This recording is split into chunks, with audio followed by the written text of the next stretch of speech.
Hey, Tim, go ahead and make you a good drip cut on this right here. Cut it right there. Get it, make that saw work.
Yeah, that's fine.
All right, so I got all my guys with me. I'm gonna show a lot of this on film here, and I'm gonna be filming them all.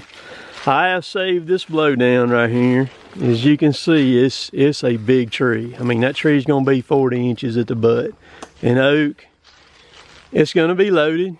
We got pressure all up there at the top. You can see the limbs broke out. So the first thing we're gonna do when we walk up to this tree, the very first thing we're gonna do is we're gonna look for hazards and obstacles, is what we're gonna do.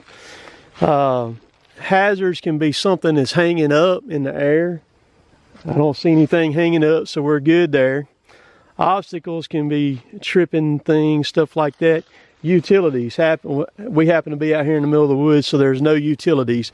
But you always want to look around and see what may be around.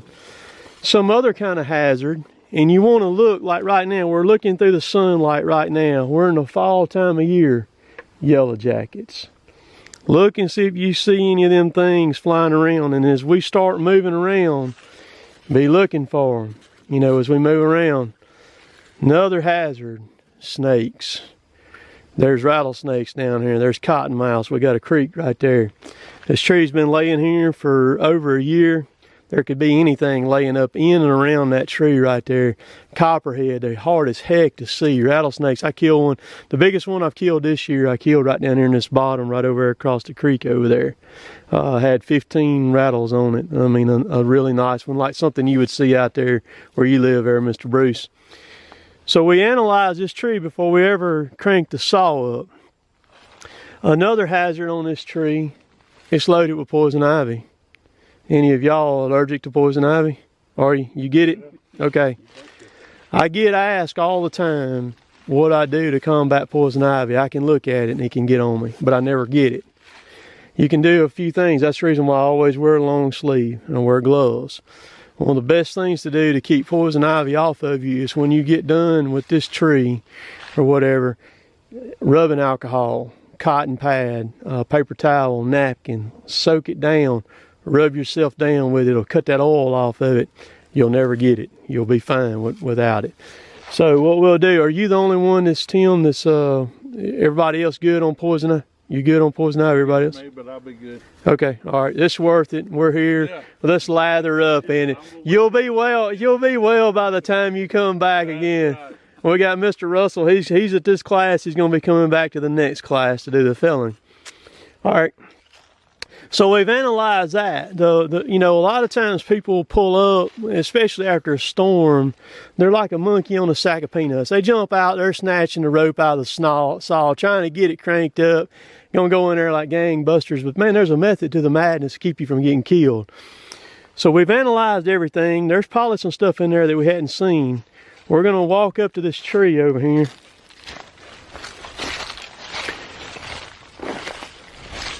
And with this one being such a large tree, so we got briars right here, big old green briars. We're gonna cut this tree up in firewood type sections. So we're looking for 16 to 20 inch pieces is what we're looking for, okay? All right, so Tim, since we're not, the poison ivy gets you, I'm gonna let you kind of start first. We're gonna start at the top right here. But we know this limb right here has got some pretty major pressure on it because it's busted the backside out of this limb right here, okay? So we know that tree has done told us that right there.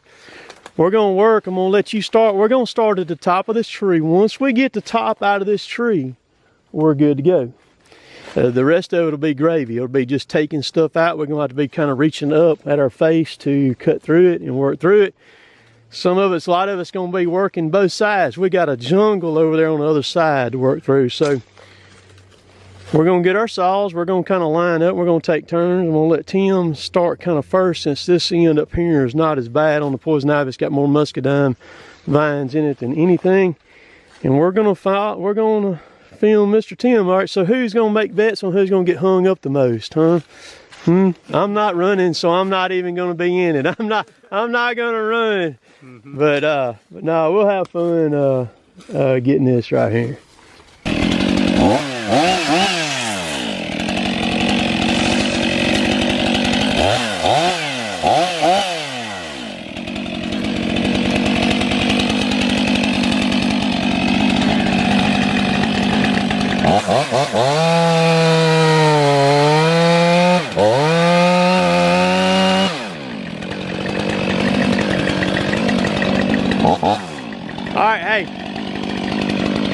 always watch that curve as you're cutting. You see it starting to close?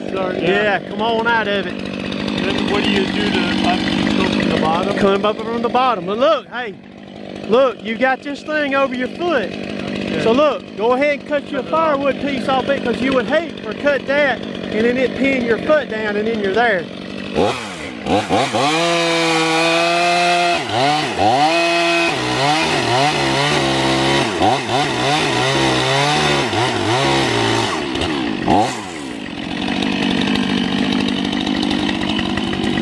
Hey, Tim, go ahead and make you a good drip cut on this right here. Cut it right there. Get it, make that saw work.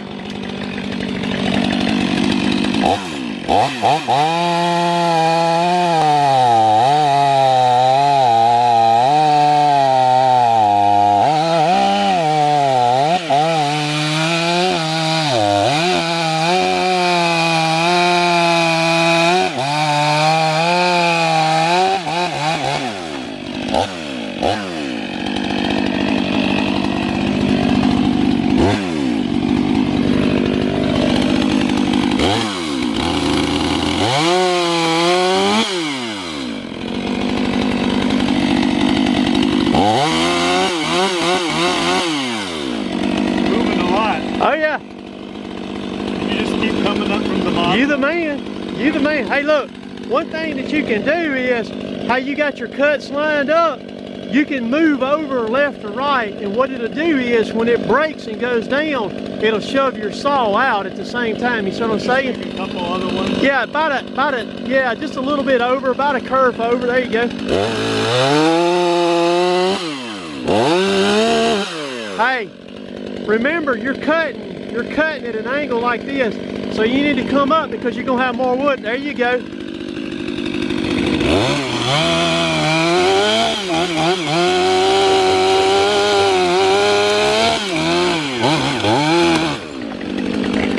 There you go, good job.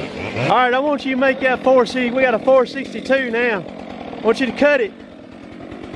Come right through that knot right there.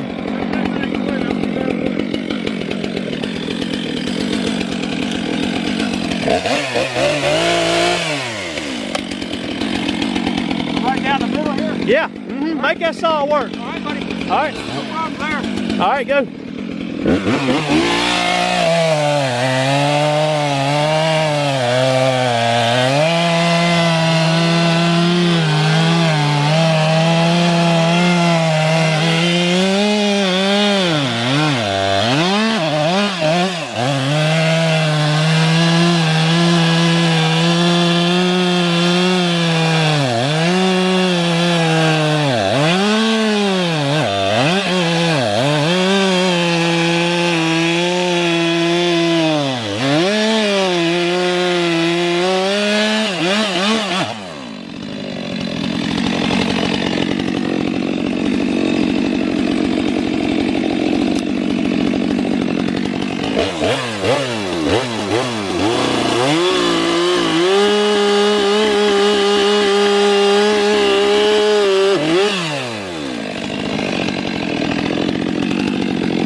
Good job.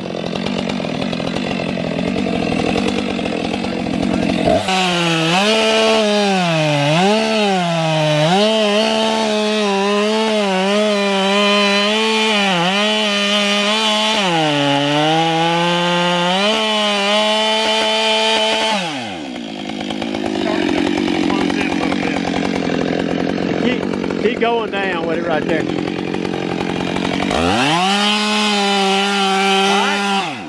Now come up from the bottom.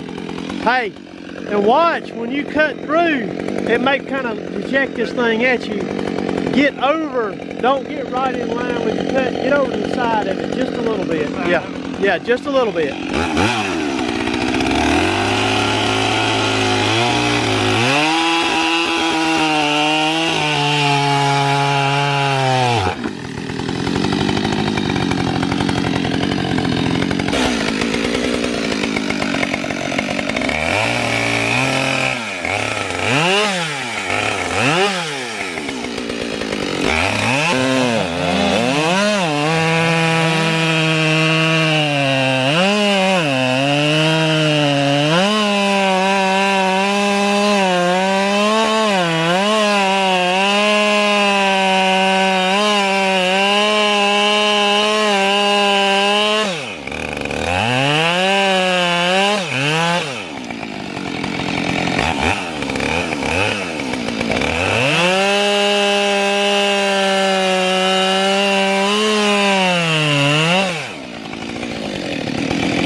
Alrighty, so we're gonna do the last exercise of the chainsaw class here. We're about to carve some chairs out that look like this one right here. And I'm gonna set the camera up and they're gonna follow my lead. So I'm gonna cut and then I'm gonna stop and I'm gonna let them cut. It's the coolest thing to listen to this many saws running at full song. It's awesome. I love it. It makes my sticker peck out, man. I mean, I love it. So we'll set it up and like I said, we're gonna get her done here. We're about to do the chair carving right here. I'm gonna be running a 372 XP that was built by Randy up there at Mastermind Sawworks. This happened to be Tim's chainsaw right there. This joker right here is right. So I'm gonna make my cuts and they're gonna follow my lead. So the first thing we're gonna do, y'all, is we're gonna put a V. Y'all just watch me do it. The whole idea behind this exercise is to make your cuts match, make them work out just right. So we'll do this first one right here. Ignition. Yes.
You can get on one of your things right here like this, and I'm gonna go in at an angle right there, and I'm gonna come back and finish it right there. So just watch me here.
Get it fixed kind of where you wanna go with it. So you want the bottom of the chair. You see how thick that one is right there. You're gonna want it to end up, you know, somewhere around in there. So I take and cut my back first. Is what I do.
So this clip right here, I've got earplugs in. I wasn't wearing my muffs in this one. If you'll pay attention, you'll see it. So just watch this video here.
So we've completed the saw class, the first one regular saw. This is actually not just regular entry level saw, you know, chainsawing right here. We've done a lot. We went over a lot of stuff today, a lot of cool stuff. So we got Tim right here. He's from Knoxville, Tennessee. William, y'all from Magnolia, Arkansas, and William's there he is right there. William's dad, Mr. William, right there, Magnolia. Actually, I met them over in Hot Springs, Arkansas. And then we got Jonathan from Hawkinsville, Georgia. Hawkinsville. And then we got a Pickens, South Carolina boy here, Russell. And then we got Mr. Bruce Snow from San Angelo, Texas. San Angelo, Texas, a long way from home. So did y'all learn anything today? Yes. Oh yes. Yes. Learned a lot. It'd be interesting to know how much saw gas we burn up. We got these wood chips will still be here. This time next year, they'll just be sitting on top of the ground down there in the grass. So I had fun. I like messing with the chainsaws, doing different stuff. So I filmed a lot more footage this time than what I did last year. Last year I was a lot more nervous putting it on and all. So this year I kind of knew what to expect and all that. So it was good. But I appreciate all y'all coming, man. Y'all all came from a long way away too. Good stuff. And came over here. Got to run a lot of different saws too. I mean, so again, like I said, I appreciate y'all coming. Thank you. We appreciate you opening up your place to us here. Oh yeah. And you know, being willing to share what you know with us. Oh yeah. Like you said earlier, you can't get this just anywhere. No, you can't. So just clean up now. Sunday morning out here, the 2020 October 17th saw class is in the books now. The only thing left is a bunch of chunks, sawdust, and a lot of memories. A lot of friendships made yesterday too. It's always cool when get everybody together, different people together from all over the place, and they after something over there, and everybody meets one another and all that and can share. We actually went out to dinner last night too after the saw class was done. We met up at Huck's. Jonathan had mentioned to me that he was wanting to go to Huck's and that he was going to go, and so Friday night when everybody was here at the house, I asked him, I said, y'all want to go to Huck's? I said, well, we'll go to Huck's. I said, we'll meet up and go. And we did. Had a good dinner. Excellent meal as always. And so for the felling class, when we do that, we'll do the same thing. If people want to go and have dinner together, we can. And it was a good time yesterday. Yesterday was awesome. Had 6 participants in the class plus me running, so there was 7 saws running, you know, at one time. You seen us in the video, worked here, and then we went and worked on the blowdown. That was some good real life stuff. You seen the one part of the video where the tree that dropped down, and you know, you're adding all that stuff you know, trying to work through it. Just real deal stuff, very cool, right here nearby. So what you see here is just a drop in the bucket to what was cut up, because I started a fire yesterday morning and we burnt stuff all day long. We fed this pit right here with cookies all day long, and there's no telling what was actually, if we would have just piled up everything, it would have been crazy.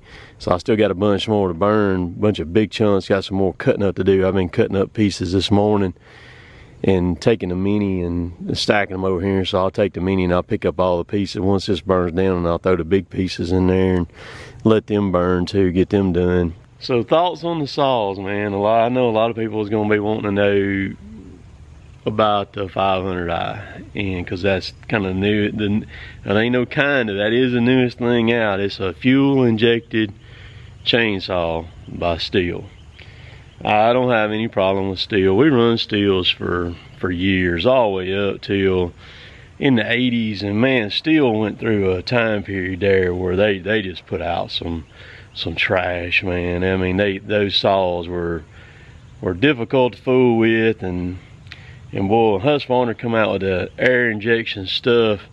They hit a home run over the fence, I'm telling you, man. And those initial saws were good, and they still a lot of them saws running and out there and were good. So we swapped about 1990 to the Husqvarna, and so now you see things evolving.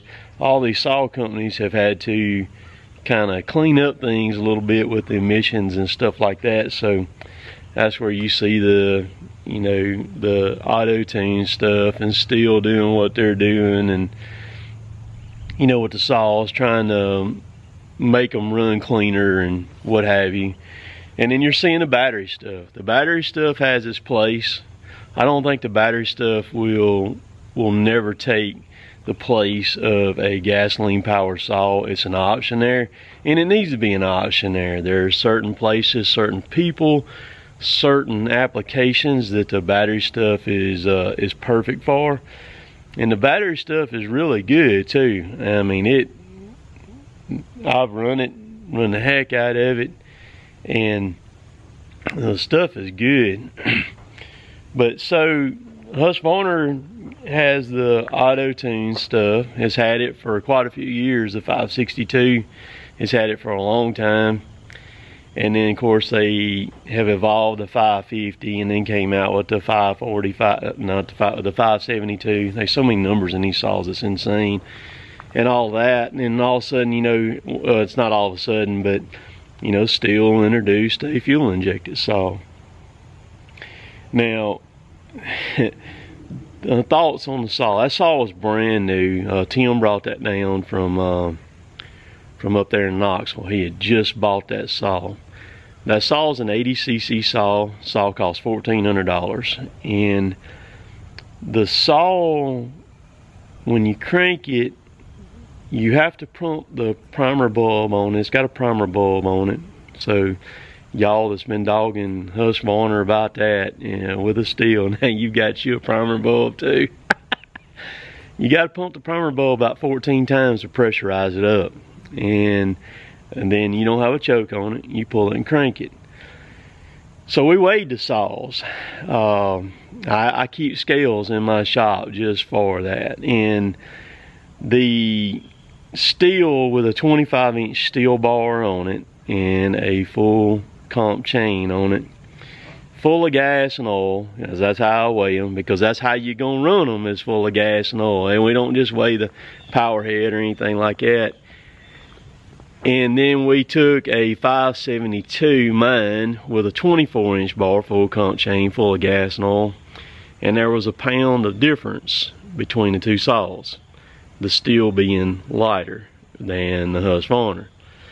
Sometimes lighter is not always better. I looked over the saw. I don't see how in the world they cut that, a solid pound out of that saw, to get it like that. It didn't, as far as in your hands, it didn't feel like it was a pound lighter. No joke. It didn't feel like it. The Husqvarna It's a better balanced saw in my opinion, and I am biased. I mean, I get that, I understand that. I've been brand loyal to Husqvarna for a long time, for 30 years now. But all jokes aside, the Husqvarna is a little bit better balanced saw than the Stihl the 500 is. All right, so you crank the saw up. They both, the Husqvarna Stihl, crank the same way. Just, you know, they both crank up well. The throttle response was a thing that blew me away on the Stihl. Absolutely insane.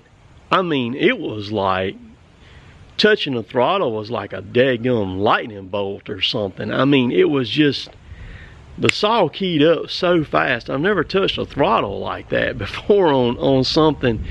It was nuts. Low end torque was insane on that saw too. Pulled low end, pulled like crazy. Top end, Tim, the guy that owned the saw, he and I both were, that left a lot to be desired right there. I was really surprised at that, the lack of it. It didn't run out like what I like a saw to run.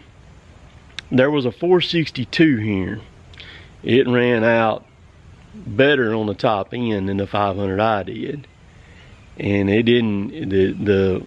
Tim had that 372 here that was built by Randy up there at Mastermind. That 500i ain't gonna touch that daggone 372 that was built, man. That saw was insane. Running against a 572 right there with it, even though that's an 80cc saw compared to a 71cc saw. And I've watched a lot of stuff on the 500, and I think the cost of it, because if you take $1,400, you can buy a $395 Husqvarna for under $1,300, and I mean, have a show enough big bore saw right there. The cool thing is the competition part of it. Man, all it does is just feed stuff right into our hands. And it's good to have the competition because it makes them manufacturers build better and more efficient stuff. That's what I freaking love right there. So there ain't no telling what might come down the pipe here before much more longer on into the future right there. It'll be interesting to see. I ran the 462. The 462 is a impressive saw, very comparable to the 572. It runs, you know, similar RPMs, all that stuff like that. The saw that surprised me, that I was really surprised about, was that daggum Husqvarna 555. That thing ran like a bat out of heck, man. I mean, that's the one that Bruce had. I believe it was Bruce had it and ran it. That thing ran, I'm talking about. I mean, that thing throwed down, man.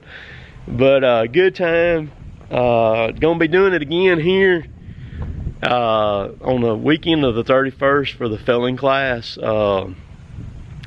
I'm pumped up about that. Gonna be a lot of fun coming up, and just excited. I love sharing what I know. I mean, I'm no professional or anything. I've run a saw for a long time. I know a lot of stuff about, you know, techniques and things like that, and I just like passing it on and sharing and what I do, and you know, to be able to offer that to people who watch my stuff, y'all.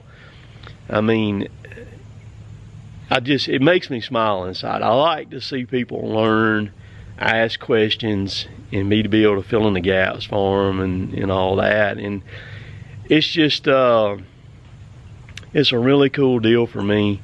And it's something that you don't see hardly at all from other YouTubers or social media people, where they're willing to allow you to come to their place, their property, and learn in like something with a chainsaw like that. You know what I mean? So This video's late today. I'm gonna tell you, the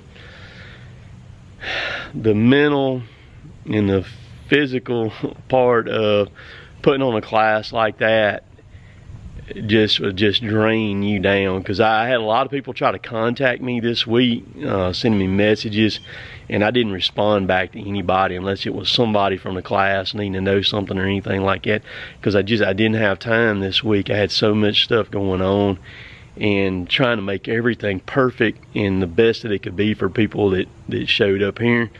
And I like how it went this year. Really like it. I liked it last year too. Last year was a learning experience for me, and very cool. So keep in mind, got the felon class coming up on the 31st, and got people coming in from all over the place for it. And then I've got something pending. If the felon class does not get rained out, the very next weekend I'll let you know. Got something going to be happening close by here. And then the very next weekend after that, the November the 13th through the 15th, I'll be in Kingston, Georgia. That address will be right down below at the climbing competition. Be there with Husqvarna. I'm not going to be in the climbing competition, but Lanier Outdoor Power Equipment is going to be there. They're a very large 3-store dealer for Husqvarna over there. They're based kind of in the Lawrenceville, Georgia area. They have 3 stores. They're going to be there with saws. You can run them all. Come there. So I'll be there. Me and Jill will be there. We'll have my t-shirts and all that stuff there. It's at an awesome location, and you can come there and hang out with me and Jill, and we'll talk chainsaws. We'll be there all 3 days at that place right there. So it'll be a lot of fun and a lot of stuff to cut up, you know, if we want to cut up stuff and run saws and what have you. So appreciate all y'all hanging around through this video. I know it's long, but a lot of stuff in it, a lot of fun. I wanted to just share back. You know, I charge $300 a head for the saw classes. You get $1,000 a head worth of stuff. I trust you. Trust me on that. So we'll catch y'all later. Later, taters.